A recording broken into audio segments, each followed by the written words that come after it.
Greenland. A massive ice-covered island in the northern Arctic. A land of pristine waters, enormous glaciers, and ancient geology. And for some, the site of a hotly contested claim of the oldest signs of microbial life on Earth.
It's always when I go see some rocks and outcrops in the flesh, it's so much more eye-opening and informative than it is to read about them in papers.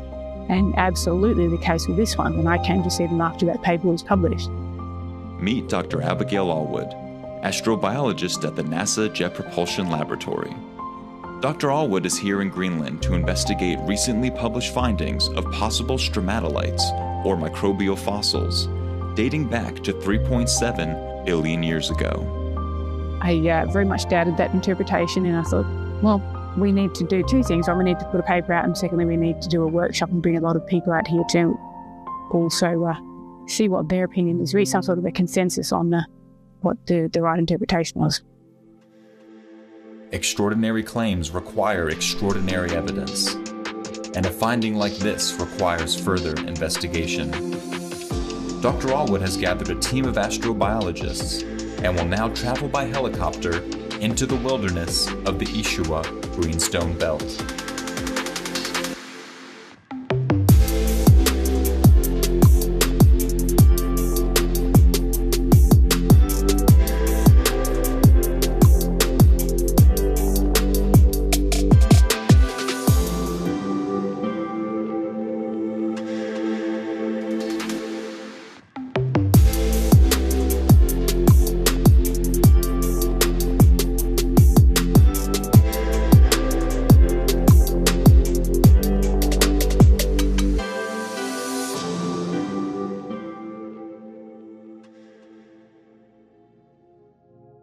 So we're out here to study an outcrop that there is some controversy over. There is a group of authors that has made a claim that there are biosignatures in the form of stromatolites in these rocks. And there's another group of authors, I happen to be one of that other group of authors, that has refuted that claim.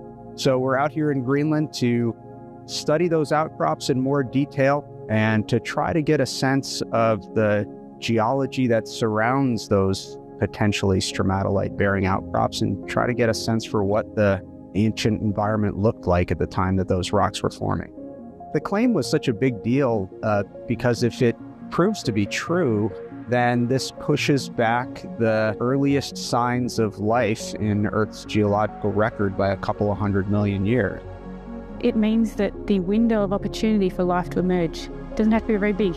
Literally, as the last bombardment is occurring, that you can say that life can take hold. At least our one example that we have that life took hold. Go to Mars. It means that it only also had to maintain its conditions, its sort of cradle of life, its opportunity for life to emerge for that short period of time. It didn't have to sort of maintain it for a couple of 100 million years longer. And when you go back to those very old rocks, they're usually altered and deformed, and it's very difficult to find those signs of life. But those are also the most interesting rocks to look at because we don't know when life originated on Earth, and we don't know what that earliest life was like. So the record that we have from geology is in these rocks that are very difficult to interpret. sorting out Wonder which way I'm going to put it. Sampling here in Greenland is, it's not all that different from sampling anywhere else. A geologist's tools are kind of the same no matter where you go. You need a hammer, a chisel, a little, hand lens to look at the rocks up close, field notebook, camera, and, you record your observations. And when you think you've zeroed in on a piece of rock that might be worth taking back to the lab, you get your trusty rock hammer out and just start banging away until the sample comes out. When we're looking at rocks, trying to understand if they preserve evidence of life, we look for things in the rock that cannot form without the influence of life. They can change the chemistry, and they can actually change the shape of the ground. And they can make things like peaks and domes that are sometimes unique to the biology. Again, I think here what you need to do is look at the context of the rocks around those stromatolites and try to get a sense for what that geology is telling you. This is our sample here. Came from the outcrop. We've got that new sort of cut and polished face there. And if it was really a cone-shaped structure, then you shouldn't see it on the back of the sample. You shouldn't see it in the back of the hole there. That's about 14 centimetres depth hole, and you're still seeing the structure there. So it's not a cone, it's a ridge. If you can sort of reconstruct that in your mind. You've got to prove the three-dimensional morphology. Absolutely have to prove. It's the same story. You can see the structure at the back of the hole there. It's maybe 15 centimetres or so. It was present at the front and it's present at the back, so it's at least that distance in length. It's not a cone shape at all. A lot of times when you're looking for something that's related to Earth history, I think of it as being like I'm a detective and I'm looking for clues. But the thing is that the rocks are not very good at preserving clues. And my job as a geologist is to take those little bits of information and see if I can make a story about what happened in the rocks. Part of making that story, though, is understanding the uncertainty. The story is never complete because you're always missing a lot of the clues because the clues have just been lost through time. After investigating the site thoroughly, the team concludes that there is insufficient evidence of life in these structures. However, there is still much to learn from the geology in this environment.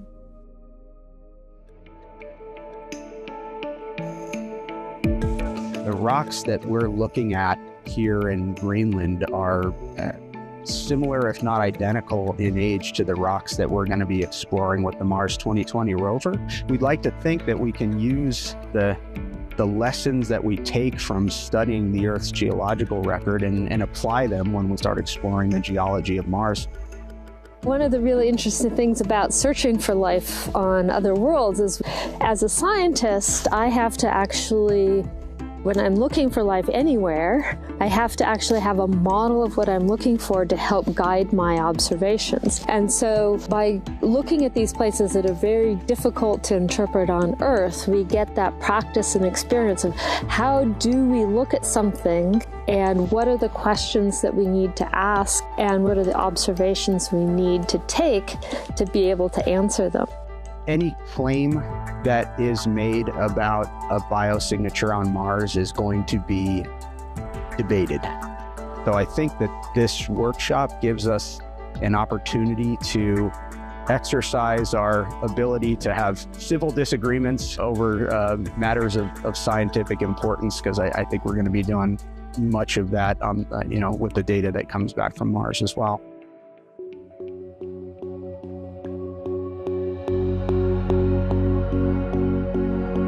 I think seeing the rocks in the flesh is just so important. Can't do that for many people, so I think the next best thing is to try and recreate that in a virtual terrain sort of field trip kind of thing. That's what we're trying to do. So OnSite is an application that we developed for the Mars Science Laboratory mission to help the science team that works with the Mars rover understand the context of the environment around the rover. And it provides scientists the ability to basically meet on Mars. So it's taking Martian data down from the rover and using photogrammetry to stitch it together to create a 3D model of the outcrop. And then scientists involved in the mission and engineers as well are able to use that 3D model, enter the terrain and make decisions with a much better understanding of the context.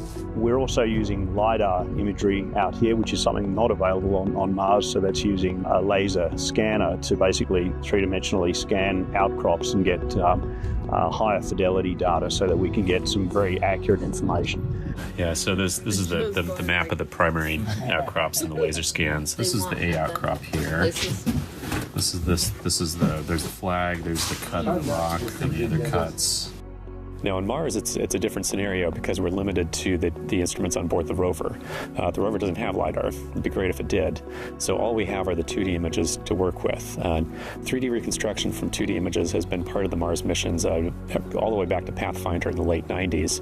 But it's always been on a per image basis from one rover position. So one of the innovations in OnSite is we started combining rover imagery from multiple rover positions. So if the rover's parked next to a rock and the next day you drive around the rock, you can take imagery from those two positions and get a more complete model of that rock than from any one position on its own.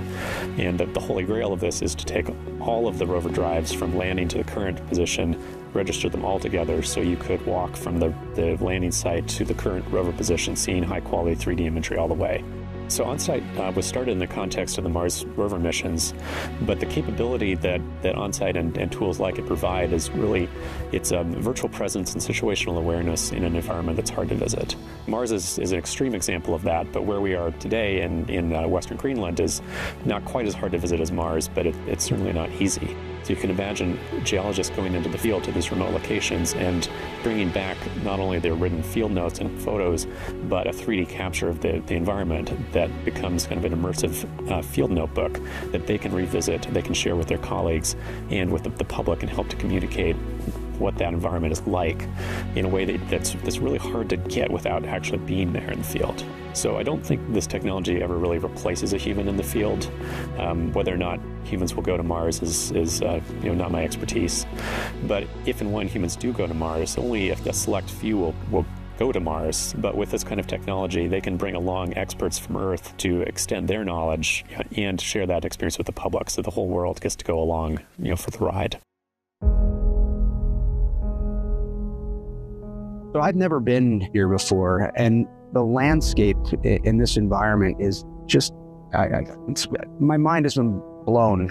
I think out here for a couple of days. I mean, the scale of the glaciers, the complete lack of vegetation in this area, other than sort of, lichens and moss. It's kind of an otherworldly place. It's really starkly beautiful. I think in terms of why anybody should care about these rocks, I mean, they are the record of some of the oldest processes occurring on our planet. I mean, there are very few places that preserve rocks this old. And so they're really a precious resource for geologists to understand what was going on the Earth, in its infancy. So it's an important and special place. I will gain a huge insight into these particular rocks, but it will also increase my understanding of how you actually demonstrate that something is or isn't a biosignature that I will apply in all my other work. It's the ability to minimize the ambiguity before it even gets to the publication, minimize the ambiguity and minimize the bias. When it gets out into the press, it's going to be that much more considered, that much more robust. I think that's what's the best outcome of this workshop. NASA scientists continue to develop and define standards of evidence for discovering alien life.